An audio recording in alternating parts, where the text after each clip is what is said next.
Welcome to the Underground, the Steel City Underground, the black and gold standard for Pittsburgh Steelers coverage. Now, here's your host, Joe Kuzma and Brian E. Roach. Hello, everyone, and welcome to another edition of the Steel City Underground podcast. My name is Joe Kuzma, and over here to my side, my good colleague, buddy, and pal, rejoining the show after a small hiatus, Mr. Brian E. Roach. Brian, how you doing, my friend? How's it been? I'm great. Hanging in. Oh, good. It's beautiful. I've been to Green Day concerts, Shinedown concerts. I don't know. I got so much going on. I don't know what I'm doing. Concert guys. I have not been to a concert this year. Like, I went the previous year. You know, I did like one of the. Wait a minute. It's August. I know, concert season's coming up. There's going to be some more stuff coming. But no, I haven't hit anything. Like last year, dude, it was like people were throwing tickets at me. There was all kind of things. I saw like what was supposed to be Kiss's last time in Ohio, right? They were down at Sonic Temple in Columbus, Ohio. So that whole festival, and Rob Zombie and some other people were there too. Of course, that was a lot of fun. And I know I got to see like Alice Cooper. Ted Nugent did his farewell tour. I actually saw, now it's Queensryche. I actually saw them twice.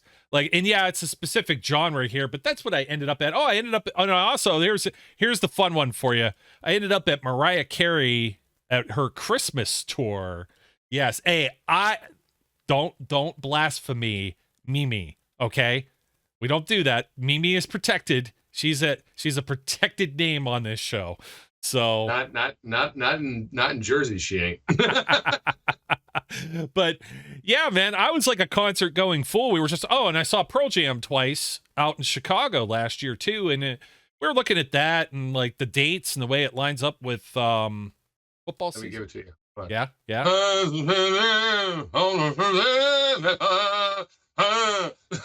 you go. Yeah. See, nobody needs to go. There's the whole concert. Yeah. Hey, shift yourself over a little bit. Let the good folks see you. You know, we were debating this the other day. I don't know where my camera is. Hold on a second. Folks, Mr. Brian E. Roach, the E stands for Ebenezer, as I found out. Earl. So it's Earl. My name is Earl. Yeah. Just giving away all the stuff so people can like hack into your accounts. That's what we are. What's your middle name? What was the first car you drove? What was your first employer? You know, like all those things. It's like, and you answer the questionnaires. Well, anyways, Brian, it's going to be fun to have you back here because we haven't had a chance to talk about some of these training camp and preseason happenings. There was another game Saturday, the second of two home games back to back for the Steelers here at Acrisure Stadium. And Russell Wilson's finally getting, all the first team reps. He's supposedly healthy, which, I kind of had a hunch here that this was the way it was going to go. Give maybe Justin Fields, maybe the first start. I actually thought that Russell Wilson was going to throw some more at Friday Night Lights, and he didn't quite do that. And supposedly he hurt his calf, and why was he pushing the sled and all this?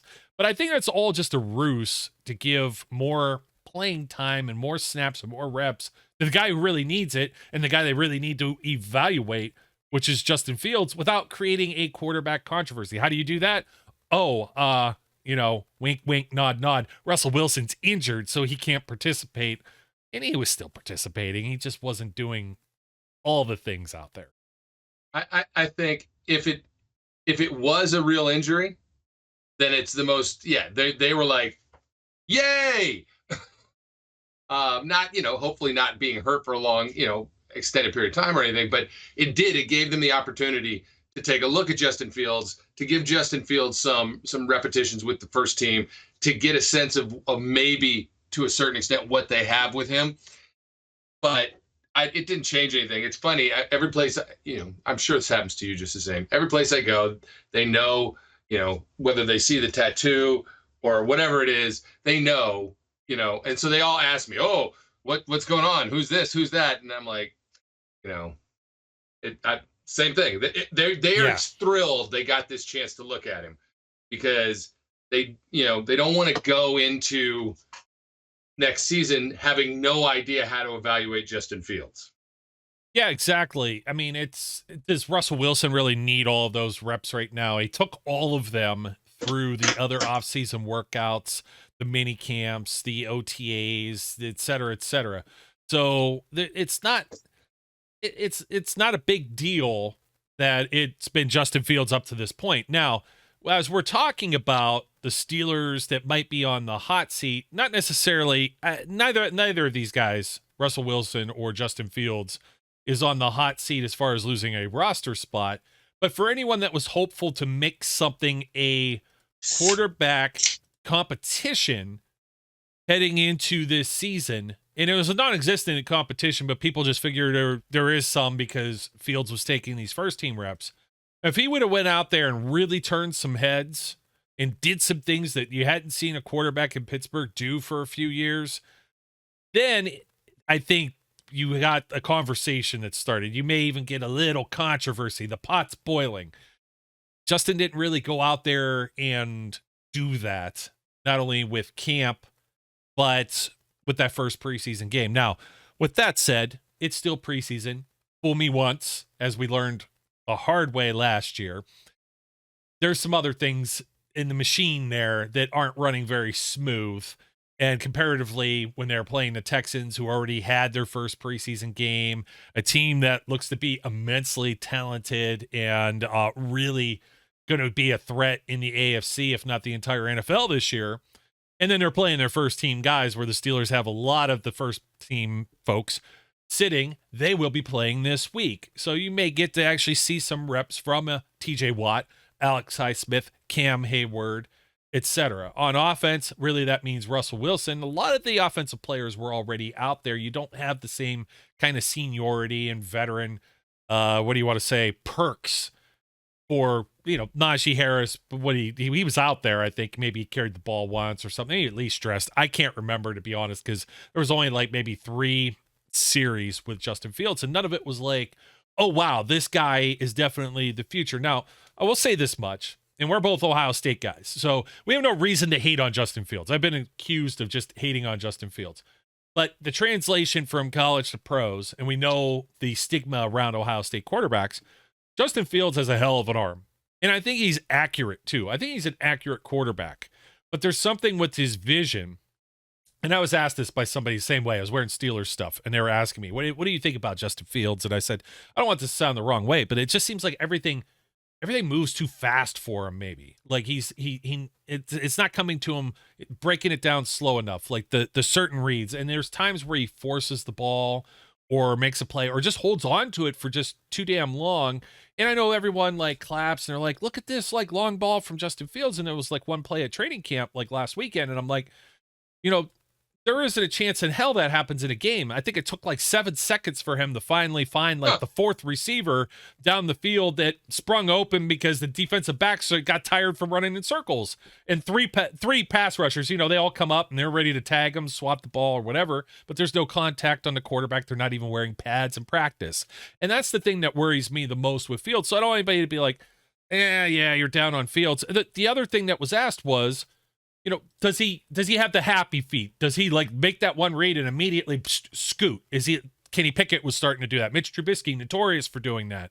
And then like just pulling up. And I was like, no, he kind of actually just sits in the pocket and just waits and waits. And there are times where the light bulb goes off and he is making fantastic plays, but it's about a coin flip when it comes to consistency right now. You can see that it's there, but he's also a year 4 quarterback. How long do you develop that for? Do you take that chance, or does he turn the corner and that's the way he plays, or does he turn the other way around? Exactly like a Mitch Trubisky or Kenny Pickett or somebody like that. So that's been my critique on Justin Fields, and that's about the only reason why his seat is warm right now. But I mean, he's safe as the Steelers' backup quarterback, QB2. I think he's firm in that position, and there's no hot seat, I think, for Russell Wilson, unless he goes out there and he's just plain bad. Yeah, I agree. All that's true. I thought Justin played adequate, right, in the time that he played in the first preseason game. But as you said, he didn't do anything that you'd go, oh, wow, eye-opening. Oh, my gosh, we have to think about this a little bit more. He played perfectly fine, but, the expectation is still, he's the backup, and that's not surprising. Yep. there's not a lot really. For as much as we've talked about quarterbacks over the last few years, off and on, pretty much on when it comes to this show, like there's not a whole lot to say about it. It's just we're going to trust that Russell Wilson is a veteran quarterback that's capable of scoring a little more, moving the chains, and not turning the ball over. And that's kind of what you should expect out of a guy who's been an 8 or 9 time Pro Bowl player and of like several times in that conversation for the All-Pro, or not the All-Pro, but the MVP, the league MVP. So, yep.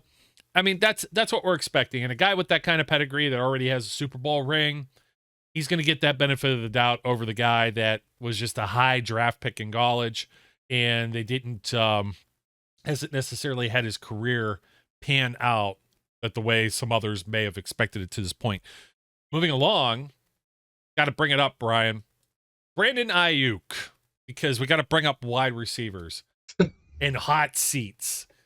Yeah, you're just shaking your head. What's your opinion on the Aiyuk situation? Because I've beaten the dead horse. There's not even a carcass there to taxidermy anymore. It is just dust from what I've said. So I think I was pretty clear the last time, 6 years ago, that we talked about this trade or non-trade, or like, I don't want to pay Brandon Aiyuk $1 billion trillion to come in and be essentially a number 2. I don't want to give up anything as far as a player goes. I mean, if you're going to take somebody that would have been a receiver on the practice squad, and even then, I just don't want to pay him, right? Yeah. There's too many other things going on. I think there are other options that could be had, as opposed to a guy who's making a lot of diva-ish kind of moves and statements at the moment. We don't need that drama. Forget it. I don't want it. A lot of money solves a lot of those problems, though. A reported $28 million per year was from the Steelers side. 28. That's about what we were saying. It was going to creep up to 30.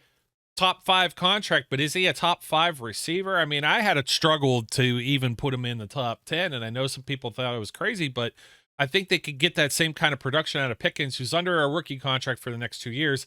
The only reason the Aiyuk thing would make more sense is if they already have a sense that maybe Pickens isn't that guy, and maybe they need somebody else to supplement. What if there's an injury, et cetera, right? And that I'm kind of cool with.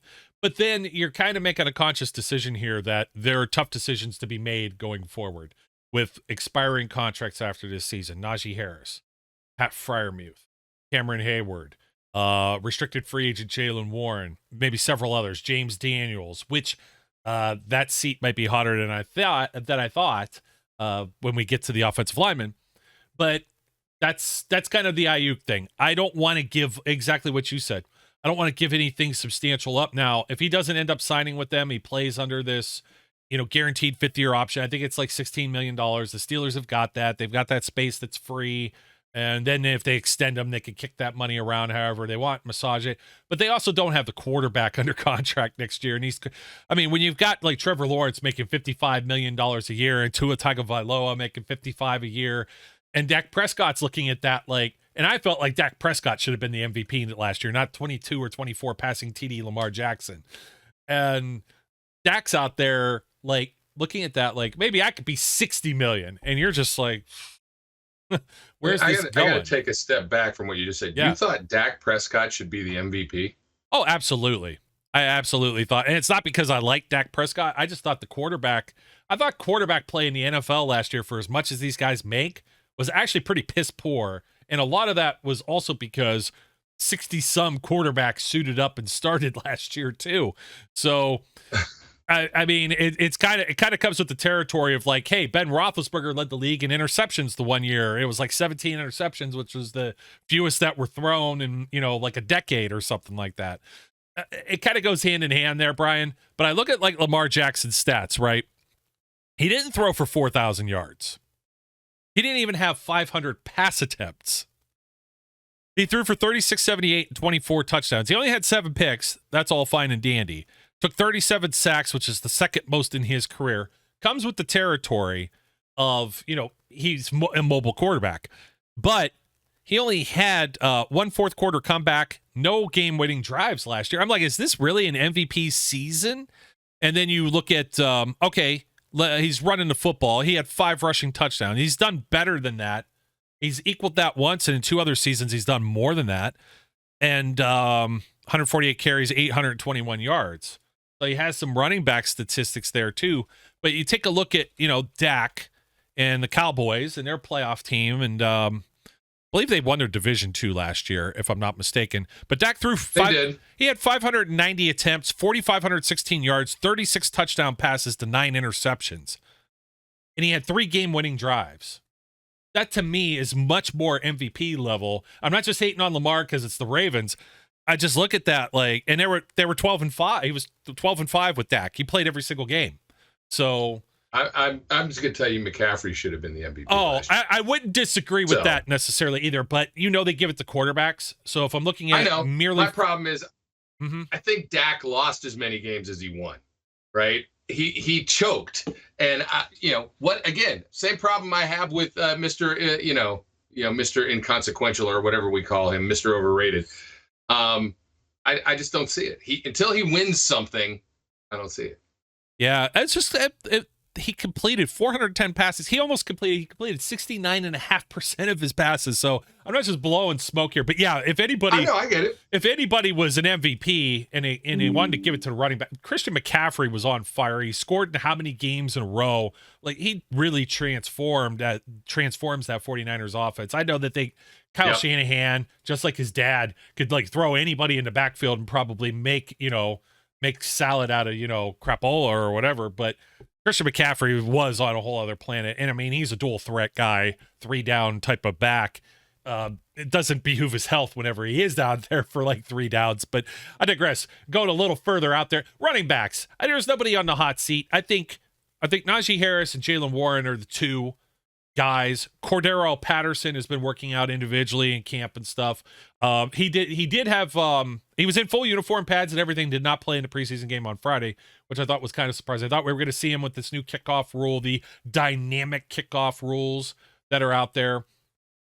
But we did not. So that's about all I have for the running backs. If Daijun Edwards not a long story. It's just not a long story. No, that isn't. And I think that a lot of people in camp are talking about Jonathan Ward and ripping off some long runs. And I got to see it against some first-team guys. Edwards, I thought, looked pretty impressive in actual game action, even with some of the backups and stuff. But I'm thinking more or less those guys are going to be practice squad types. Patterson will be designated a running back. He may get a couple of end round or pitches or something like that, a dozen or 2 carries throughout the season. And that's all the more he's going to be a running back. He's there to be a kick returner.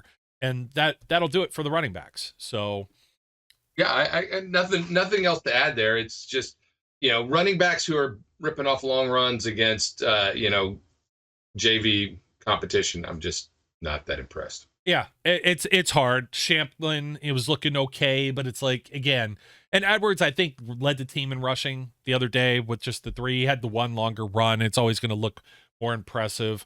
I haven't had a lot to evaluate with camp. So I was talking about Aiyuk, to bounce back around when there's no Aiyuk. This guy, Van Jefferson, his stock continues to increase. I've actually been fairly impressed with his play. Is it anything super flashy to write home about? No, but he gets the job done. There isn't any time where I'm like, oh, bonehead, you should have caught that. When he's open, he's open. He gets his feet in. I think the 1 catch last week against the Texans was probably a catch. Tomlin didn't throw the red hanky. All the Yinzers are going to bitch about it. Oh, boo-hoo. You know what I mean? And they said, well, why not just throw it and then let Fields continue on with that drive and get some more downs? I don't disagree about that. I don't know. I think there may be a different approach to preseason. So whatever it may be. But without an Aiyuk, Van Jefferson has less of a hot seat. If an Aiyuk comes along, Van Jefferson could go from being the 2 to not even being on the roster, depending on how you view this type of thing. So, true. The other wide receivers, I think it gets a little hotter. Kelvin Austin in year 3, he's got a show. Roman Wilson, he got dinged. He's been hurt. He hasn't been able to be out there. It starts to get a little warmer. It gets a little bit warmer for those guys. as we get closer to the season, we don't see more reps from them as to whether or not they're going to actually get some playing time on the field. And if a Brandon Aiyuk just kind of comes along, then we're probably not talking much about those two guys for the rest of this season, maybe. Yeah. I have nothing to add to that. Well, it gets warmer. Who is the wide receiver 5 now at this point? Would you say Quez Watkins? Because Quez Watkins, his path to making this team is special teams, and he did not look good on. And we're going to say this a lot throughout the show. He didn't. That is very detrimental. That wide receiver 5 spot's probably going to have to at least be somebody who can be on coverage teams, or be a returner. They had Scotty Miller out there now, working on this a little bit, and he did return. Was it only like one punt? He had some punt return duty last year with Atlanta, and that might have just been filling in for injury or something in game. I'd have to look it up, but it's not really his forte. But he might get thrown out there in this kind of capacity. Calvin Austin was doing it for a little bit too, but he's never really. When he was drafted, you're looking at, is this guy going to be the next Antonio Brown as a punt returner?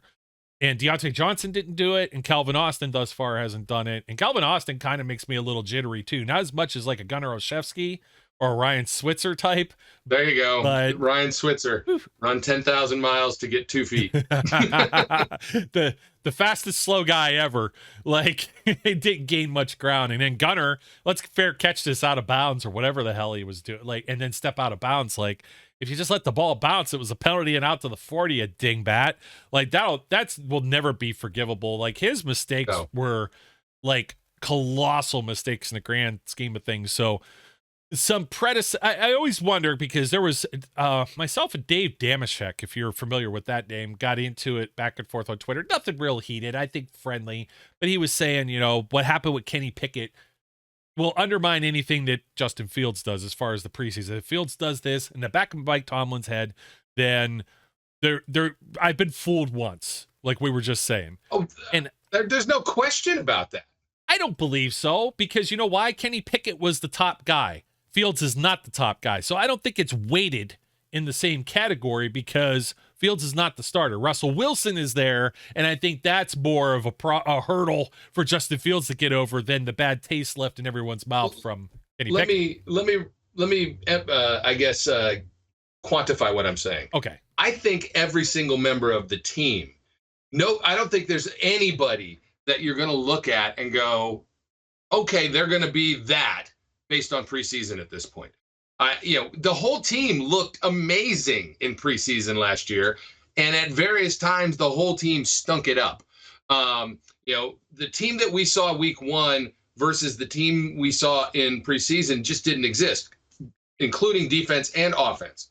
So I don't think that there's going to be a little bit of snake bit, a feeling of being snake bit, no matter how good they look in preseason or how bad they look in preseason. To be fair, it's preseason for a reason. And the preseason win streak out the window. Everybody like losing their minds, and I can't even remember the score, and I didn't care. Just that I just knew that the starters for the preseason game weren't all first team players. And not only were they not all first-team players, they just didn't get anything done to begin with against other Texans first-team players. I'm like, I'm okay with, some of the other things I saw. I know some people said I was a little hard on Kyle Allen, but I've watched Kyle Allen through this process, and I don't feel very good if you have to go that deep on the bench. At least I was a Mason Rudolph guy.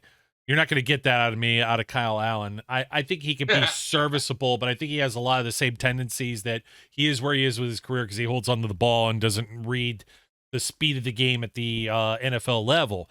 So back on the wide receivers, Van Jefferson, Calvin Austin, it's a hot seat, because if these guys don't continue to perform, just how much does what does Omar Khan do now? Does he look at them and they like just completely aren't moving the needle against the Bills on Saturday? And then it's like, well, we seriously have to do something. We're in trouble. So it's still a little hot there. It's not like they're necessarily safe, but they're a lot safer as long as that trade isn't made right now. As soon as they're out, it's like, they could go and be jobless or unemployed overnight. Well, I look at it this way: Pickens, Van Jefferson, and Calvin Austin. Who else on the team is going to? I mean, take Pickens out of the equation. Who else is, as of right now? Who else is going to take their spots? Nobody. I mean, Roman Wilson Right. maybe, but Roman Wilson's not Well, in. Roman Wilson's going to make the team, Yes. regardless, right? Yes. Whether he ever actually plays in preseason or not, he's going to make the team because of the draft value of him, right? But they're not going to supplant those two guys based on the way that they've performed thus far. So unless some other body shows up, right? Be it via trade, be it via something else that happens, picking up somebody else's reject, they're safe. It's a viable question though, and it's an important question: who's number 4 and who's number 5? Yes. Right. Because you assume Roman Wilson is going to be one of those, but after that, got a lot of sludge. Yeah, and Scotty Miller has been the guy, be honest, he just seems to get open. And I mean, he's like an NFL open too. It's a weird thing. It's like if you look for 13 and you know the route that he's running, throw the ball in that area. He's not going to F up, and he's there and he makes the catch. Some of them diving, some of them over his head and whatnot, which was the Kyle Allen issue. Imagine if that happened in a regular season game. Remember when Mason missed like Ray McLeod or something just short, and Ray wasn't even like actually in the end zone. He would have had to turn around, fall over, or whatever, and he would have been in. Man, imagine like you overthrew Calvin Austin. This wasn't Darnell Washington that you're throwing the ball at. Kyle Allen. It's just like, but anyways, Quez Watkins had that bad game. He had a decent practice. He rebounded, had a pretty decent practice, but I still have him behind Scotty Miller unless they end up keeping 6 wide receivers, which I do not foresee happening. I don't. It depends on if Roman Wilson ends up being kept, and then I don't think he's an injured reserve candidate. It sure doesn't sound like it. So those are the hot seat guys. Anyone else I didn't mention out of the wide receivers, it's kind of like, that's crapshoot. They're fighting maybe for some practice squad spots like a Jere Jenkins, Des Fitzpatrick. I just don't see a lot of them with them. The tight ends, however, okay, so you got Pat Freiermuth. Pat's not going anywhere. Right. Darnell Washington is literally not going anywhere. No one's moving him. It's been fun watching him. They've been throwing him the ball a little bit more too, working him in practices. But what I've seen with Arthur Smith is there's like a renewed focus now on maybe some multiple tight ends. They're going to overload a side. They're going to put Freiermuth in Washington out there.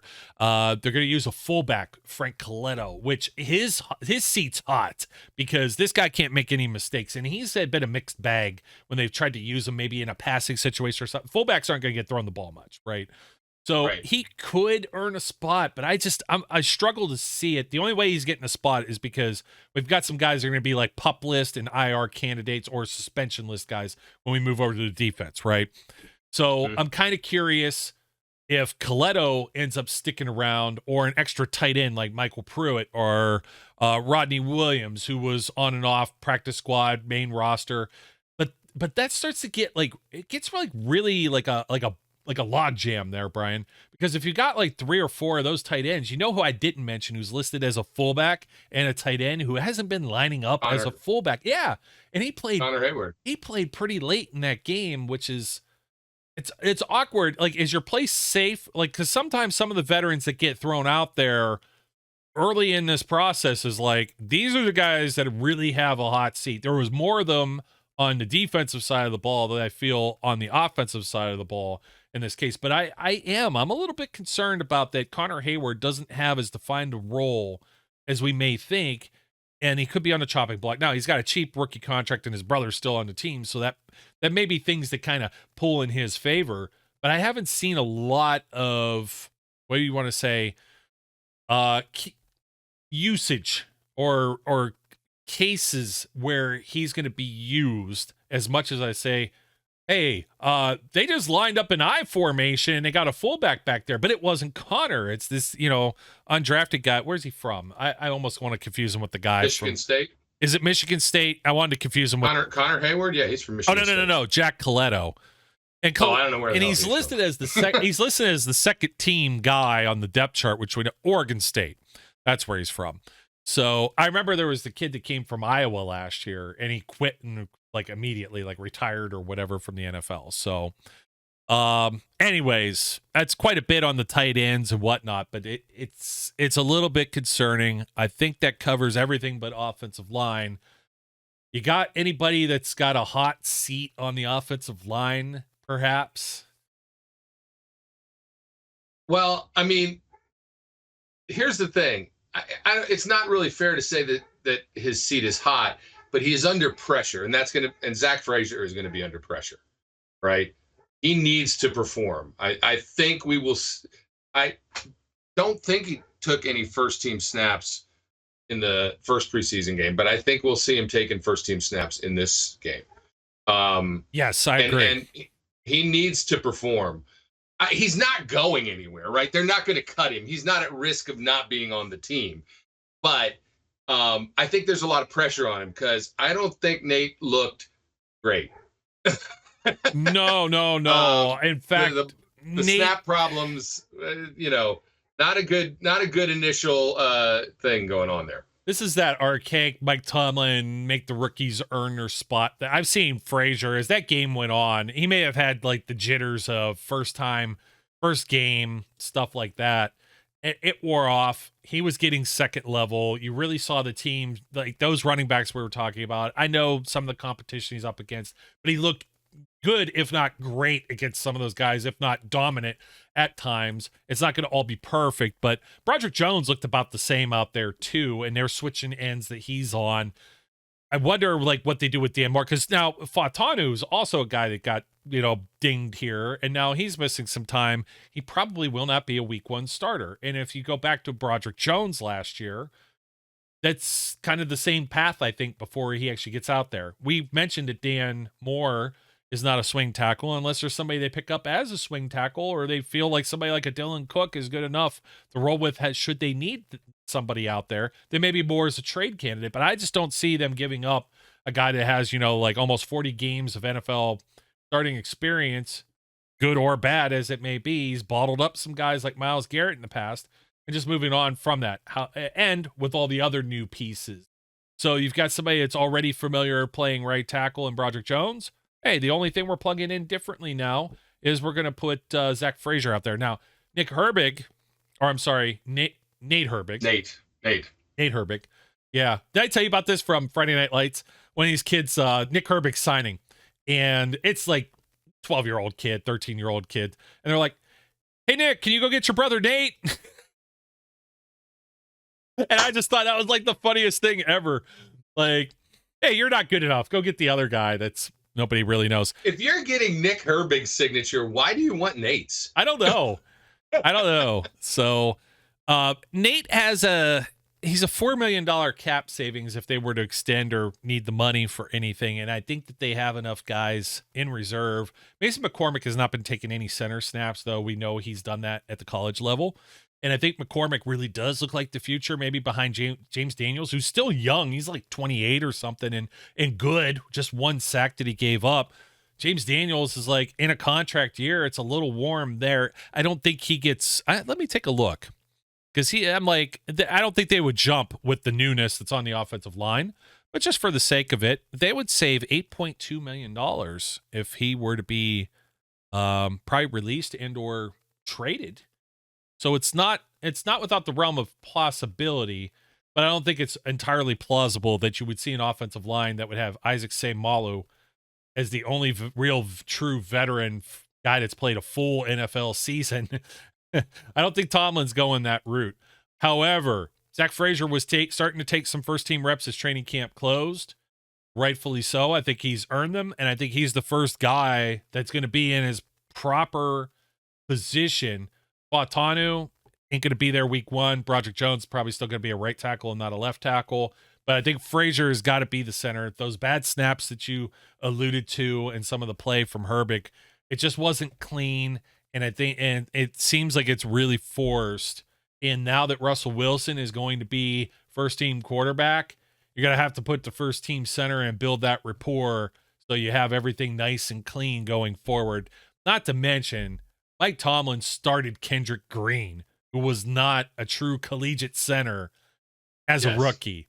So I just don't see anywhere where Frazier, I don't think his seat it's not going to be that hot unless he screws up. If he continues to play the way he is, I think Herbig's seat is a lot warmer because they could save some money. They have other guards. They have Spencer Anderson if they really like him. They have McCormick. How many guards are you going to roster behind, and especially ones that might not be versatile to play other positions or play them well? Yeah, I mean, I don't think Nate's completely going to be gone. But I do think it's more likely that Nate is going to play a backup role as opposed to really there being a competition at center. I agree. I think it's that whole let's not anoint the rookie thing. But after the first game, I think you sort of go, well, let's see what happens. Yeah, and when we're talking about Mike Tomlin, it's like, come on, guy, rip off the Band-Aid. That's the first thing I thought of was like Kendrick Green. Kendrick Green got the start, and it was Kendrick Green. And Kendrick Green got to play almost the full season despite his setbacks. We'll just call them setbacks. So despite his being terrible? pretty much. And most of the offensive line spots are kind of spoken for, whether they keep 8 or 9 offensive linemen. I know we mentioned Spencer Anderson. I mean, he's a lower round pick guy. It might be a little warmer for somebody like him, but all the top, I mean, Dan Moore, I don't think is, because Fatanu has been hurt, I think his seat isn't as hot there. Malo, Daniels, I think they're safe.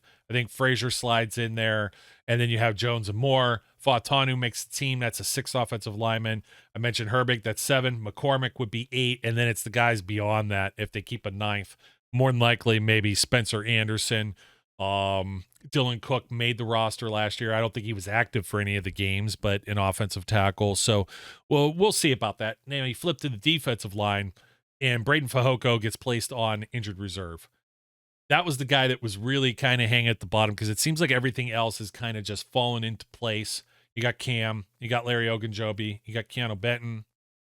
You like Isaiah Loudermilk, I know. Montravius Adams has looked good. Marvin Leal has looked good. Did I say I like? I thought you were a Loudermilk. I thought you were a Loudermilk guy.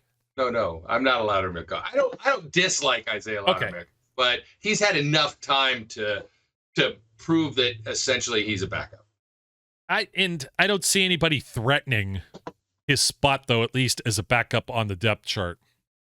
I mean, I don't think this is another one of those examples. I don't think that I'm going to talk about an individual that I don't think is really on the hot seat. He's not at risk of being cut, okay? But this is a hot seat season for him. And it's Cam.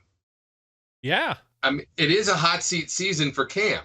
He had probably, out of the 14 years he's played, is one of his worst seasons last year. I get it, injury and all that, but he's also 35, 34? And he needs a bounce back season badly if he wants to play another year. At least if he wants to play another year in Pittsburgh. And it pains me to say that. And I feel confident in saying that the grown-ass man that he is will come through and deliver that season, provided he doesn't get hurt again. Yeah, I don't think Cam will be the kind of guy that just hangs around well beyond his time. I think he knows his limits, and I think he's also pissed off that last year was the way last year ended up. Yeah, well, I'm sure he is. So I agree with all of that. Logan Lee, another name to watch, rookie. We'll see where probably an inactive type guy during the year. But the defensive line, I think, is pretty carved out. And Leal showed up and he's lost some weight. And when we talk about, we'll just go with the outside linebackers. Obviously, you got TJ, Alex Highsmith, and then Nick Herbig. And Nick Herbig, I think, has a lot of potential going forward too. Especially, man, he still looked good in the preseason game. He's looked good in practice. He's quicker than a hiccup.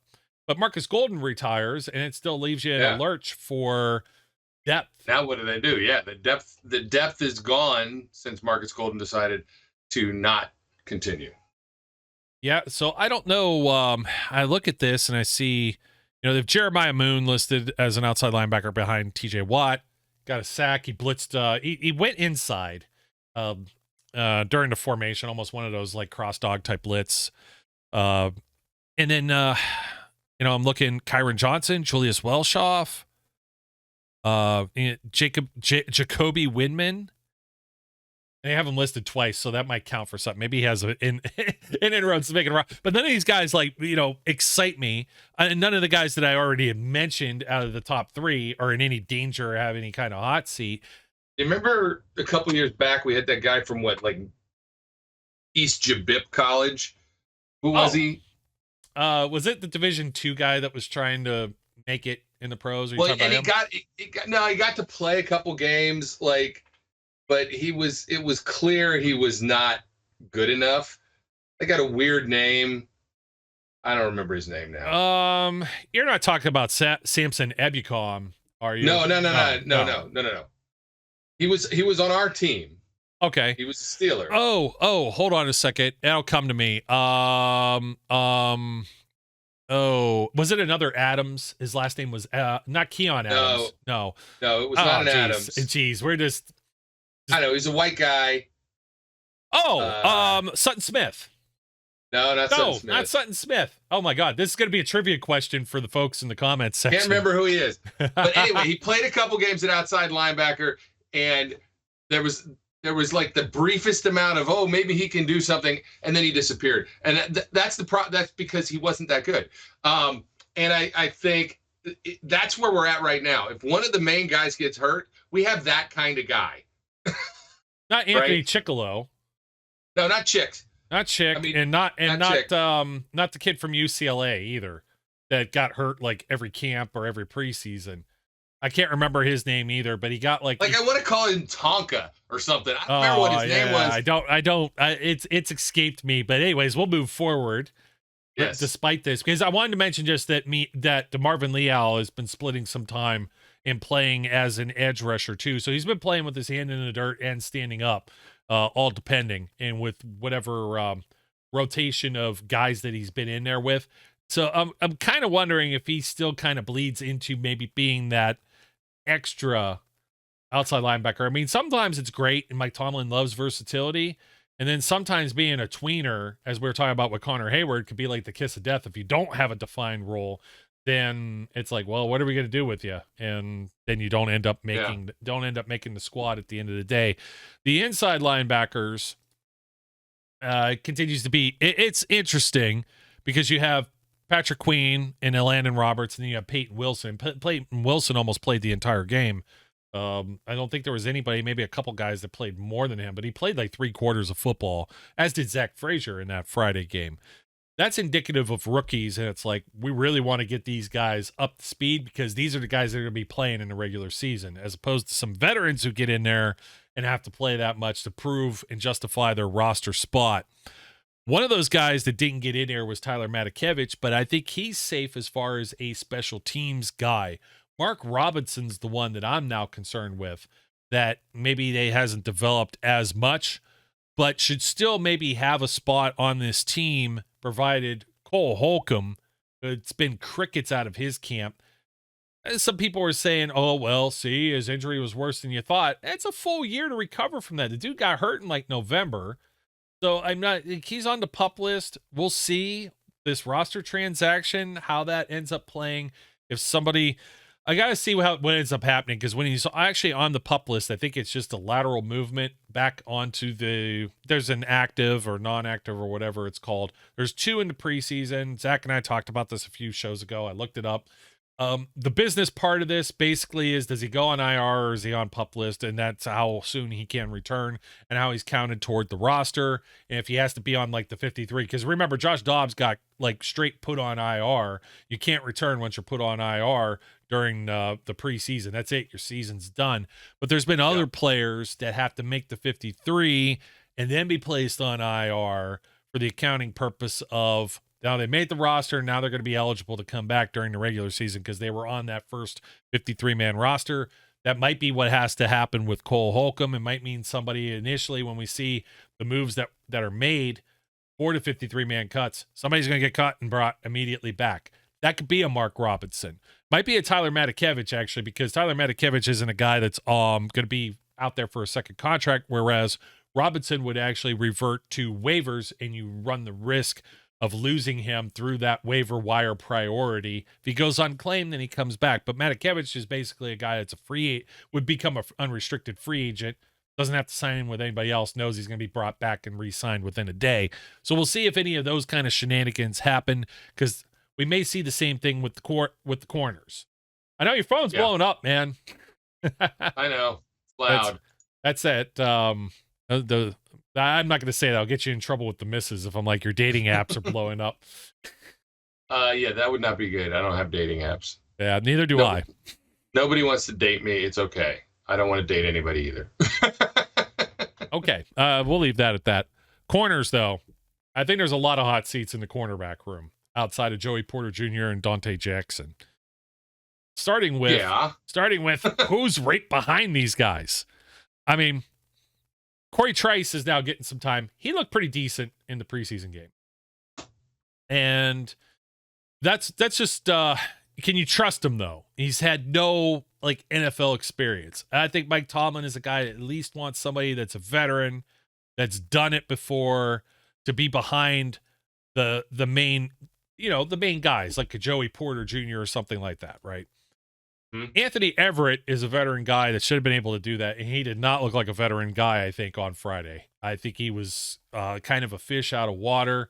It reminded me very much of Desmond King the year before when they tried to throw him out there, or some other players in the past that just it was another nickel or whatever that they had that was against the Raiders. They were completely out of position. I'm trying to think who it was now.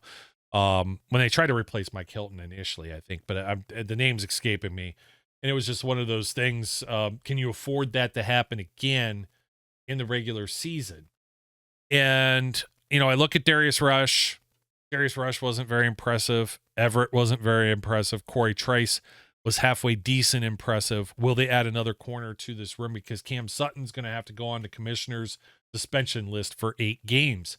So there's another transaction that's going to open up a spot for somebody. Maybe more than one spot may become available, depending on their comfort level with guys like Beanie Bishop and Grayland Arnold. Grayland Arnold being the veteran of the two, Beanie Bishop being the undrafted rookie out of West Virginia. I am not. I'm basically in the same camp with you. Trice is safe. He's not going to get cut. But, the rest of them, who knows, right? You got a mixed bag there. Beanie either makes the team or he doesn't make the team, right? He could be a practice squad guy. But, all the veteran mix-ins that they have, all those guys are at risk of not being here because, you need to get some amount of performance, and they just haven't looked good. Yeah, I totally agree with you there. Beanie has looked good, I would say. And then when we got to the actual game situation against the Texans and he's trying to match up, particularly even special teams, he kind of over pursued. I think they're coachable things. It's just how much patience are they willing to develop this in a real, like he's going to be learning on the fly, and how comfortable are they with this? How many other players are they going to look at that maybe get cut from other teams, or they may add a few bodies into this mix? That's why I think everybody we named, I think Trice is somebody that they at least have a vested interest in overall. I don't think Bishop's safe. I don't think Arnold's safe. I don't think Rush is safe. I don't think Everett's safe. All of these corners are going to have the hot seat. And maybe to a lesser extent, when you get to the safety room, Mika's not going anywhere. Obviously, Deshaun Elliott was just signed to play alongside of him. Monte Casey, probably safe, I would think. Miles Killebrew, special teams ace and special teams captain, safe. Ryan Watts, rookie, thought looked really good. Thought he's been looking really good. Think that's the kind of guy that they really want to be kind of this dime backer type. But as a rookie, is he going to be an inactive guy for most of his first year? So even coming back around to the wide receivers, I was thinking that with Roman Wilson. You talked about draft pedigree, but we're talking about what, like a third rounder? So I remember third rounders like Sammy Coates not being able to get on the field. And there may have been much better reasons for that. I'm not going to put that kind of, I'm not going to put that on him, that kind of hex or voodoo on the good name of Roman Wilson right now.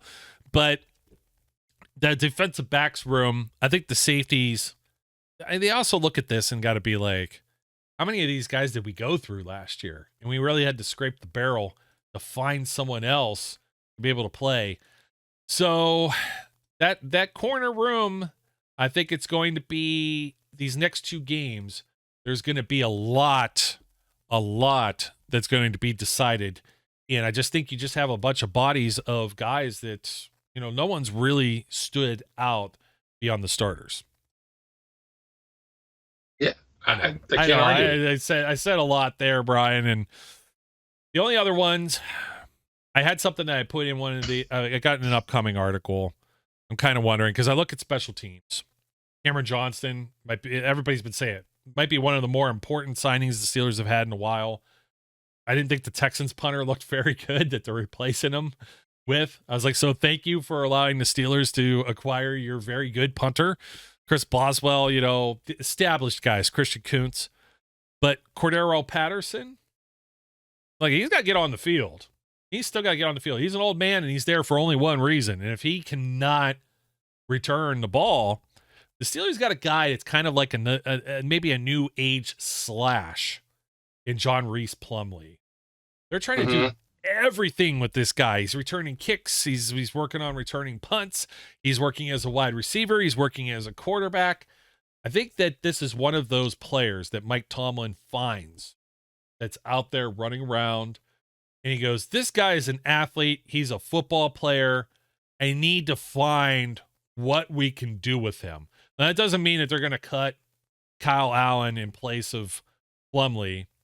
But I also think it's like one of these players that could sneak out there in some kind of role, even if it's like a kick returner. As crazy as it sounds, the guy's a quarterback, but he's an athlete. He's an athlete and a football player.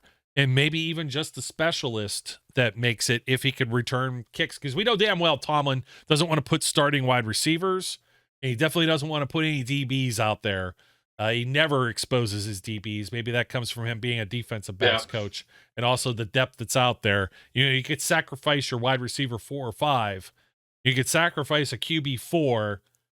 You got a guy that you signed specifically to return kicks. These guys, if something happens in the special teams game, so be it. I don't have to rely on them so much now that, you lose your wide receiver. You're not going to put George Pickens out there.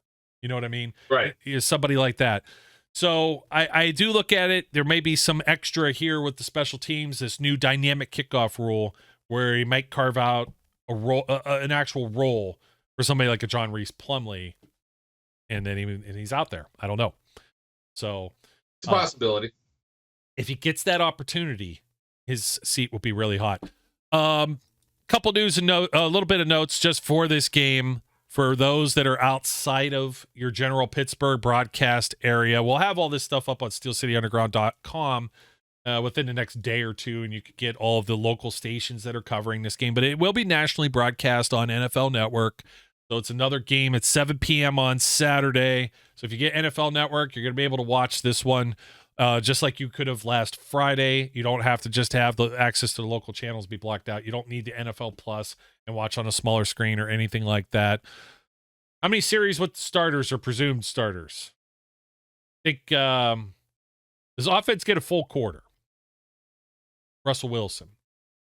Yes. Okay. And then Fields gets a quarter, and then it's Kyle Allen's show, or does Fields get second and third quarter in that case?